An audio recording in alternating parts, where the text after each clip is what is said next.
जय माता रानी दोस्तों, आप सभी का बहुत बहुत स्वागत है आपके अपने चैनल राधा कृष्ण ऑफिशियल में।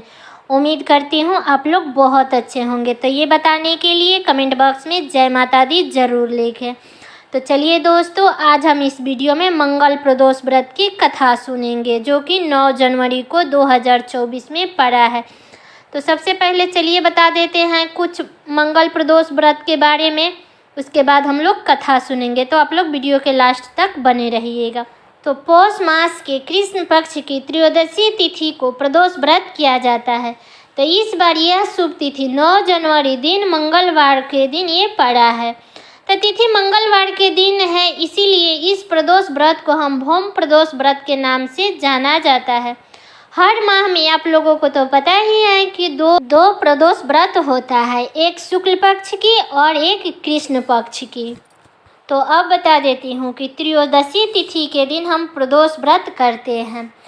भौम प्रदोष व्रत करने से शिव योग, सौभाग्य योग, सिद्धि योग और बुद्धि दैत्य योग जैसे महायोग भी बन रहे हैं, जिसे इस दिन का महत्व काफ़ी बढ़ गया है।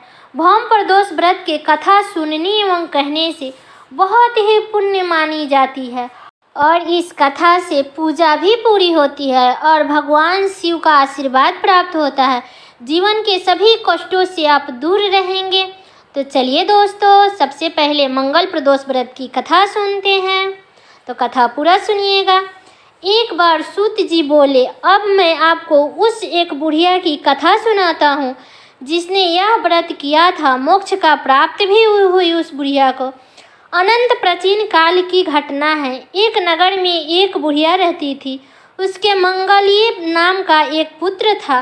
बुढ़िया औरत को हनुमान जी पर बड़ा ही श्रद्धा था। वह प्रत्येक मंगलवार को हनुमान जी का व्रत रखती थी, यथाशक्ति उनका पूजा करती थी, भोग लगाती थी। बुढ़िया मंगलवार का व्रत बहुत ही नेत धर्म से करती थी।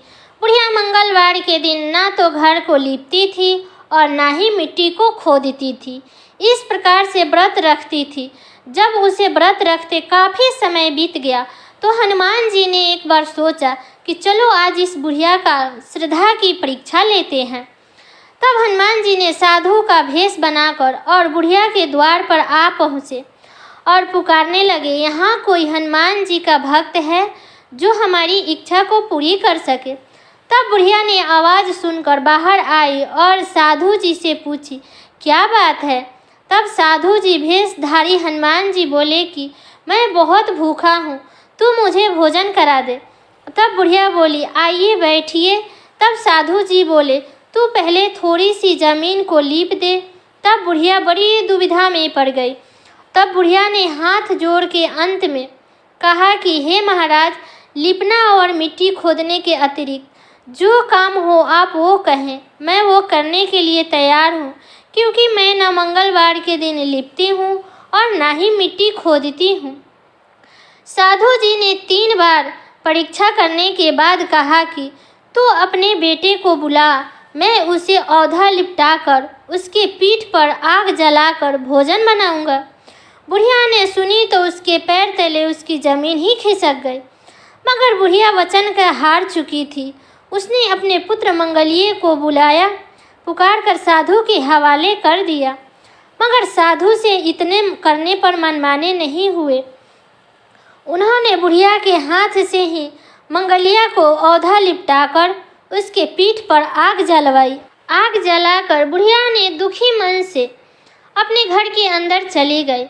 तब साधु ने भोजन बनाकर बुढ़िया को बुलाकर कहा कि तुम अपने बेटे मंगलिया को पुकारो ताकि वो भी आकर हमारे साथ भोजन ग्रहण कर सके। तब बुढ़िया ने आँख में आंसू भरकर कहने लगी कि अब उसका नाम लेकर मेरे हृदय का और दुख ना पहुँचाइए। लेकिन साधु महाराज नहीं माने और बुढ़िया को भोजन के लिए मंगलिया को पुकारने को कहा।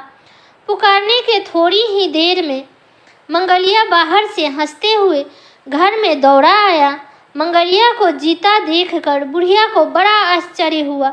तब बुढ़िया ने साधु महाराज के चरणों में गिर पड़ी। तब साधु महाराज ने बुढ़िया का अपना असली रूप दर्शन दिया। तब बुढ़िया ने हनुमान जी को अपने आंगन में देखकर बुढ़िया को लगा कि उसका जीवन सफल हो गया। तब हनुमान जी ने बुढ़िया को भक्ति का आशीर्वाद दिया और अंतर्धान हो गए। तो जैसे ही हनुमान जी बुढ़िया की मन्नत को पूरी किए हैं, वैसे ही जो भी इस कथा को सुन रहा है, जो इसमें हुंकार भर रहा है, उसके सारी मन्नत पूरी कीजिए।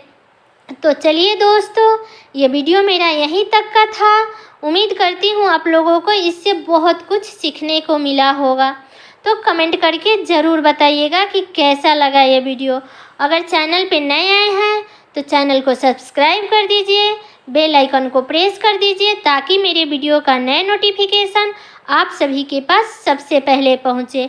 और वीडियो को एक लाइक ज़रूर कीजिएगा, क्योंकि आपकी एक लाइक से मुझे बहुत ही मोटिवेट मिलता है। और वीडियो को शेयर कर दीजिएगा। तो चलिए दोस्तों, मिलती हूँ अगले वीडियो में। तब तक के लिए नमस्कार।